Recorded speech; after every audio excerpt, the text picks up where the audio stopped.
সকল জাতীয় নেতৃবৃন্দ, বিভিন্ন রাজনৈতিক দলের উপস্থিত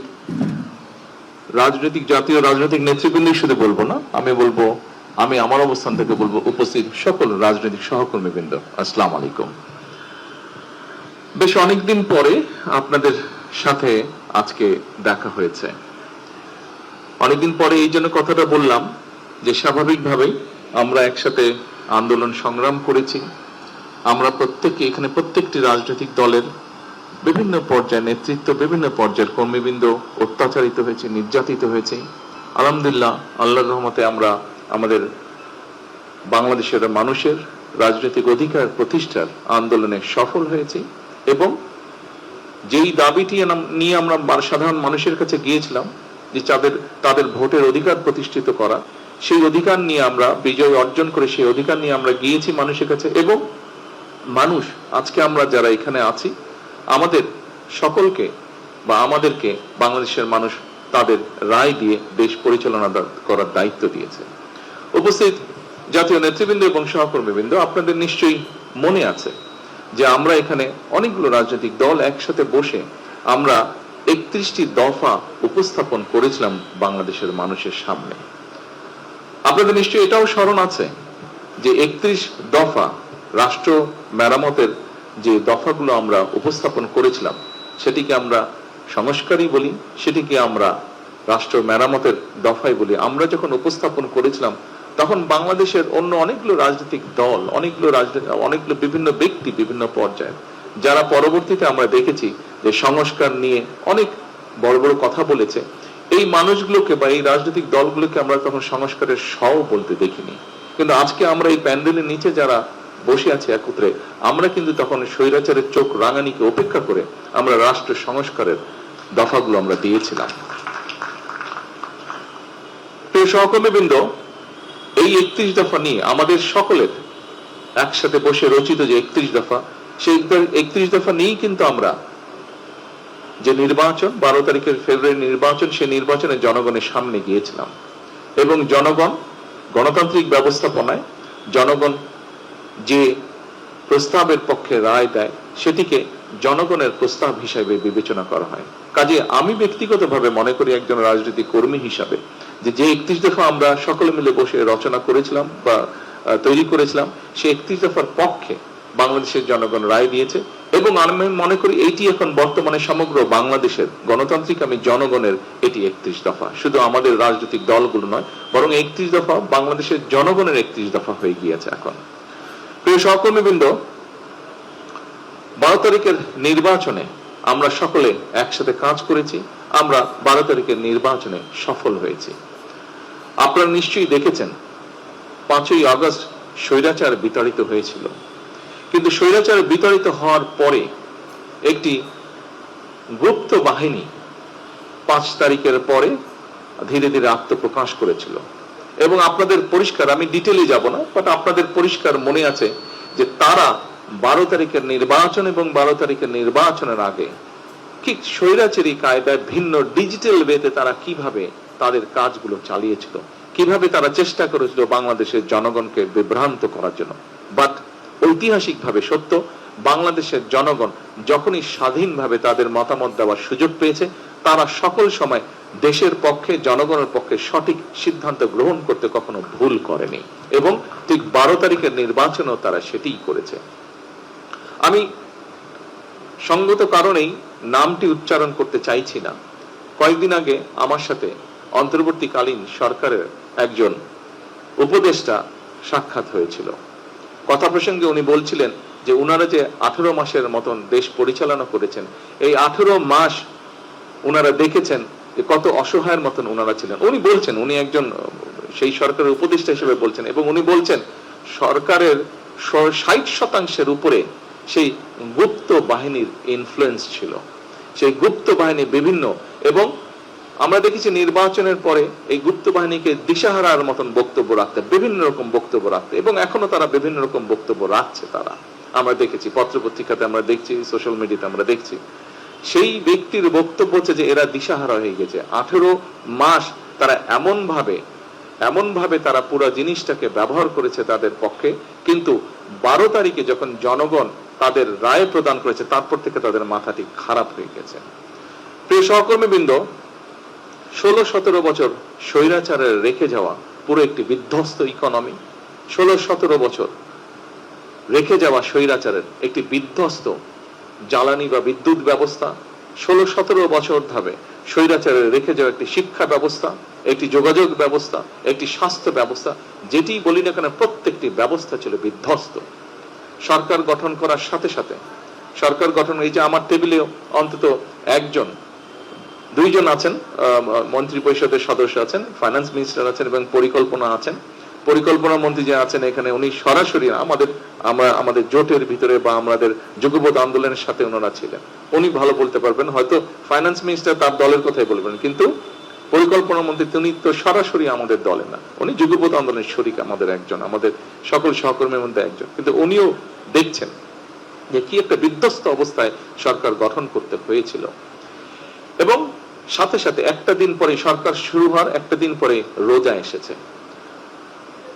আপনারা নিশ্চয়ই দেখেছেন, আপনাদের মনে আছে বেশি দিন হয়নি রোজা হয়েছে। আলহামদুলিল্লাহ, আসার সাথে সাথে রোজাটা পাওয়ার পরেও আমরা বিভিন্ন রকম, একে তো সেই প্রশাসন ছিল, এক প্রশাসনের মধ্যে গুপ্ত বাহিনীর লোকজন ছিল, দুই প্রশাসনের মধ্যে তখনও স্বৈরাচারের লোকজন ছিল, এখনো আছে হয়তো বিভিন্ন জায়গায়। তারপরে আমরা বিভিন্ন রাত দিন পরিশ্রম করার মাধ্যমে আমরা চেষ্টা করেছি রোজাটাকে এমন একটা পর্যায়ে রাখতে যেখানে মোটামুটি ভাবে সারা দেশের মানুষকে একটি স্বস্তি দেওয়া যায়।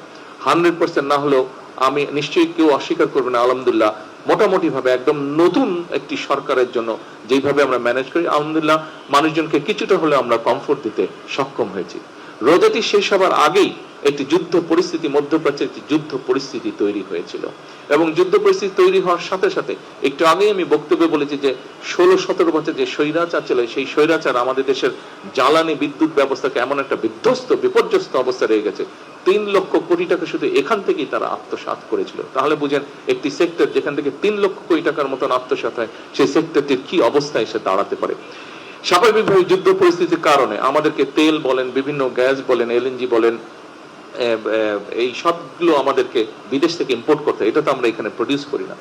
আমরা তখন স্বাভাবিকভাবে পুরো জিনিসটাকে স্বাভাবিক রাখার জন্য আমরা যেখান থেকে পেরেছি আমরা চেষ্টা করেছি জোগাড় করে নিয়ে আসতে, যাতে দেশের মানুষকে কমফোর্ট দেওয়া যায়।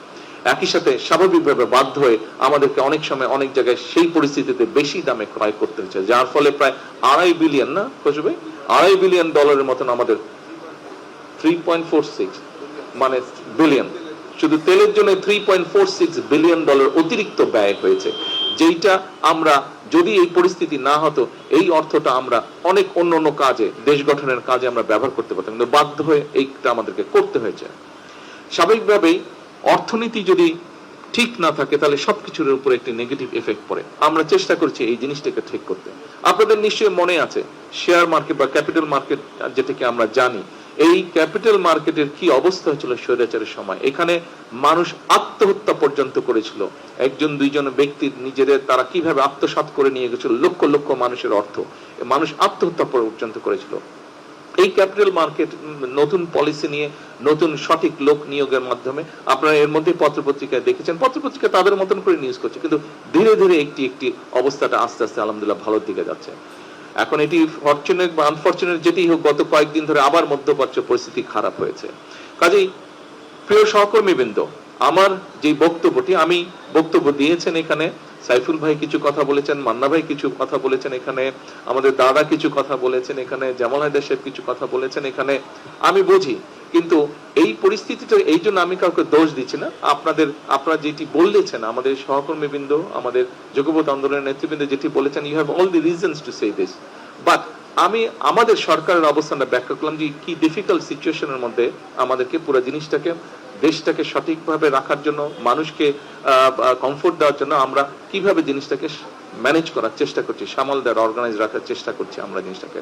একই সাথে যেই কথাটা দিয়ে আমি শুরু করেছিলাম যে আমাদের সেই 31 দফা, আপনারা নিশ্চয়ই খেয়াল করেছেন যে 31 দফায় আমরা যে সকল কথাগুলো বলেছিলাম মানুষের পাশে দাঁড়ানোর জন্য, সামগ্রিকভাবে ডিপ্রাইভ মানুষকে, বঞ্চিত মানুষকে এম্পাওয়ার করার জন্য, শিক্ষার ক্ষেত্রে, স্বাস্থ্যের ক্ষেত্রে আমরা যে সকল কমিটমেন্ট 31 দফার মধ্যে করেছিলাম, কৃষিকে আমরা এম্পাওয়ার করার জন্য, কৃষকদেরকে এম্পাওয়ার করার জন্য যে কথাগুলো আমরা বলেছিলাম, আপনারা দেখেছেন এর মধ্যে কিন্তু সেই কাজগুলো আমরা করেছিলাম।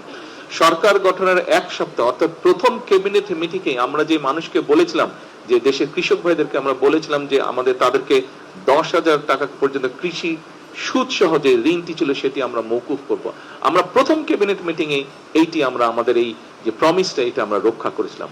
এরপরে আমাদের কৃষক কার্ড বলুন, আমাদের ফ্যামিলি কার্ড বলুন, আমাদের হেলথের ব্যাপারে বলুন, আমাদের শিক্ষার ব্যাপারে বলুন, প্রবাসীদের ব্যাপারে বলুন, প্রত্যেকটি কাজ আমরা স্টেপ বাই স্টেপ করে যাচ্ছি। তবে এখনো বিভিন্ন জায়গায় আমরা আমাদের কাঙ্ক্ষিত স্পিডে কিন্তু আমাদের কাজগুলো শুরু করতে পারছি না। আমরা শুরু করেছি, কাজগুলো আস্তে আস্তে রোল করছে কাজগুলো আমাদের, কিন্তু আমরা কাঙ্ক্ষিত স্পিড যেটি আমাদের হওয়া উচিত ছিল সেটি পাচ্ছি না। কেন?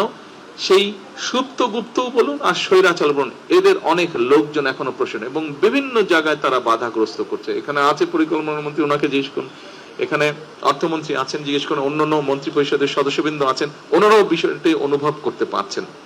কাজে এরা বিভিন্ন ভাবে সমস্যা তৈরির চেষ্টা করছে, কিন্তু আমাদের সবচেয়ে বড় শক্তি হচ্ছে এই দেশের জনগণ। জনগণের সমর্থন বিএনপির সাথে আছে, জনগণের সমর্থন বিএনপি সহ সকল যুগপৎ আন্দোলনে আমরা যারা শরিকরা ছিলাম আমাদের সকলের সাথে জনগণের সমর্থন আছে। এবং আমরা যেহেতু এখানে প্রত্যেকে রাজনীতি করি, রাজনৈতিক কর্মী হিসেবে এতটুকু বলতে পারি আমাদের শক্তি জোর থাকে জনগণের সমর্থন যখন আমাদের সাথে থাকে, এবং সেটি আলহামদুলিল্লাহ আল্লাহর রহমতে আমাদের সাথে আছে। এবং যেহেতু আমরা আপনাদের বক্তব্যে একটি ফুটেছে, আমি জানি আপনাদের কিছু মনের কষ্টের কথা আপনারা বলেছেন, তবে এটিও আপনাদেরকে আপনাদের আন্তরিকভাবে ধন্যবাদ। এটিও আপনারা বলেছেন, যে সকল সহকর্মীবৃন্দ বলেছেন, দাদা এখানে বলেছেন, শাহসুফ ভাই এখানে বলেছেন, মানন ভাই এখানে বলেছেন, যে আমরা জনগণের কাছে অন্তত এই জিনিসটা নিয়ে যেতে সক্ষম হয়েছে যে আমরা চেষ্টা করছি, কাজ করছি, আমরা চেষ্টা করছি, আমরা এইটি আমরা নিয়ে যেতে সক্ষম হয়েছে। আমাদের প্রথম যে স্টেপটি সেটিতে আমার মনে হয় আমরা সফল হয়েছি। কাজেই সমস্যা কতগুলো আপনাদের সামনে তুলে ধরেছি। আমি দৃঢ়ভাবে বিশ্বাসী যে আমার সহকর্মীবৃন্দ, আমরা যারা যুগপৎ আন্দোলনে ছিলাম, আপনারা এই বিষয়গুলি কনসিডার করবেন। আপনারা যে বিষয়গুলি বলেছেন, যে কষ্টের কথা বলেছেন, অবশ্যই আমরা এটা কনসিডার করব। কিন্তু জনগণ যেই দায়িত্বটি প্রথম দিয়েছেন, নিশ্চয়ই আপনারা এই ব্যাপারে একমত হবেন। প্রথমে জনগণের ইন্টারেস্ট আমাদেরকে দেখতে হবে, প্রথমে আমাদেরকে প্রোটেক্ট করতে হবে পুরো দেশের স্বাধীনতা, দেশের সার্বভৌমত্ব, দেশের অর্থনীতি, জনগণের নিরাপত্তা, এই বিষয়গুলোকে আমাদেরকে যে কোনো ভাবে হোক প্রথমে এগুলোকে আমাদের প্রোটেক্ট করতে হবে। তারপরে অবশ্যই অবশ্যই বাকি যে বিষয়গুলো আছে, আপনাদের যে বক্তব্যগুলো আছে, আপনাদের যে বিষয়গুলো আছে বলার, উপস্থাপনা আছে, সবগুলো বিষয় আমরা চেষ্টা করব অ্যাড্রেস করতে। আমরা এতদিন একসাথে ছিলাম, কেন আমরা আপনাদেরকে ছেড়ে দেব? কোনোই যুক্তি নাই। এতদিন একসাথে ছিলাম, আমরা ইনশাল্লাহ সামনের দিনেও একসাথে থাকবো। হতেই পারে চলতে গেলে মাঝে মাঝে হয়তো একটু এদিক ওদিক হতেই পারে। এত সমস্যা, প্রায় 20 কোটি মানুষের দেশ, কত রকম সমস্যা।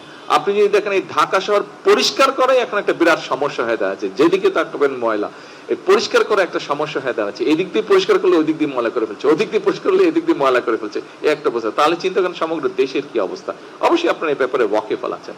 আমি শুধু এতটুকু অনুরোধ করব, একটু আমাদের সকলকে ধৈর্য ধরতে হবে। কারণ খুব সম্ভব মান্না ভাই ওনার বক্তব্যে বলেছেন যে জনগণের প্রত্যাশা অনেক, জনগণের প্রত্যাশা অনেক। সেজন্য আসুন আমরা সকলে মিলে চেষ্টা করি জনগণের প্রত্যাশাটাকে আগে আমরা অ্যাড্রেস করি। আমরা তো আছি, আমরা ছিলাম একসাথে, আমরা আছি একসাথে, ইনশাল্লাহ আমরা থাকবো একসাথে। কাজে আমাদের মধ্যে আমি মনে করি না ডিফারেন্স অফ ওপিনিয়ন হতে পারে, কিন্তু ভুল বুঝাবুঝির কোনো কারণ আমাদের মধ্যে আছে বলে আমি মনে করি না। কারণ আমাদের 31 দফার মাধ্যমে আমরা একটি জিনিস একত্রিত হয়েছি, এক জায়গায় একত্রিত হয়েছি, যে ইয়াস আমাদের উদ্দেশ্য এবং লক্ষ্য এক। যেহেতু আমাদের উদ্দেশ্য এবং লক্ষ্য এক, কাজে আমাদের মধ্যে ভুল বোঝাবুঝির হতে পারে না। হয়তো 31 দফার একটি দফা কিভাবে বাস্তবায়ন করবো এই ব্যাপারে আপনার একটা মত থাকতে পারে, আমার একটি মত থাকতে পারে, এখানেই হয়তো কিছুটা ভিন্নতা থাকতে পারে, কিন্তু আমাদের মধ্যে কোনো বিভেদ নেই। কাজে আমাদের মধ্যে যদি কোনো বিভেদ না থাকে, আমরা নিশ্চয়ই আমাদের 31 দফার আলোকেই হোক এবং একই সাথে জুলাই সনদের আলোকেও আমরা ইনশাল্লাহ দেশকে সামনের দিকে এগিয়ে নিয়ে যাব। এবং আপনাদের প্রত্যেকের একটি কথা একটু পিছনে নিয়ে যাই, আমরা যখন আন্দোলন সংগ্রামে রাজপথে ছিলাম, আজকে অনেকেই দাবি করে, কারো নাম আমি উল্লেখ করতে চাই না, যাদেরকে একটি শব্দ, গুপ্ত একটা শব্দ ব্যবহার করলেই মানুষ, সাধারণ মানুষও তাদেরকে চিনে, তারা কারা। এদেরকে কিন্তু আমরা অনেক খুঁজেছি, তাদেরকে আমরা পাইনি, আমি পাইনি দূরে থেকে। আপনারা কি কেউ পেয়েছিলেন রাজপথে? তাদেরকে কিন্তু রাজপথে আমরা দেখিনি। বিভিন্ন সময় তাদেরকে দেখেছি, যারা পালিয়ে গেছে এই দেশ থেকে তাদের সাথে বিভিন্নভাবে আমরা দেখেছি, কিন্তু রাজপথে আমরা দেখিনি। দেখেছি শেষের দিকে এসে কিছুটা আমরা তাদেরকে দেখেছি, শেষের দিকে তারা কিছু কিছু কিছু জায়গায় তাদেরকে দেখেছি, কিন্তু 17 বছর বিভিন্ন জায়গায় আমরা তাদেরকে দেখিনি। কাজে প্রিয় নেতৃবৃন্দ, সেজন্যই দেশের মানুষ আমাদের উপরেই আস্থা রেখেছে, আমাদের উপরে আস্থা রেখেছে যে ঠিক আছে এরাই দেশকে নিয়ে যেতে পারবে। এটি আমি দৃঢ়ভাবে বিশ্বাস করি। আসুন দেশের মানুষের সে আস্থা ধরে রাখার জন্য আমাদেরকে যে কোনো মূল্যে ঐক্যবদ্ধ থাকতে হবে। দেশের মানুষের আস্থা ধরে রাখার জন্য আমরা সকলে এক কাজ করব। কারণ ওই যে কথা একটি, জনগণের প্রত্যাশা আমাদের কাছে, জনগণ প্রত্যাশা নিয়ে আমাদেরকে দায়িত্ব দিয়েছে। আসুন আগে আমরা দায়িত্বটা পালন করি, তারপরে আমরা নিজেদেরকে নিয়ে ভাবি, আগে জনগণের কথা ভাবি। পরিশেষে আবারও আপনাদের সকলকে আজকে এখানে কষ্ট করে আসার জন্য আন্তরিকভাবে আমি আমার পক্ষ থেকে এবং আমার দলের পক্ষ থেকে এবং আমার সরকারের পক্ষ থেকে আপনাদেরকে আন্তরিকভাবে আমি শুভেচ্ছা এবং ধন্যবাদ জানাচ্ছি।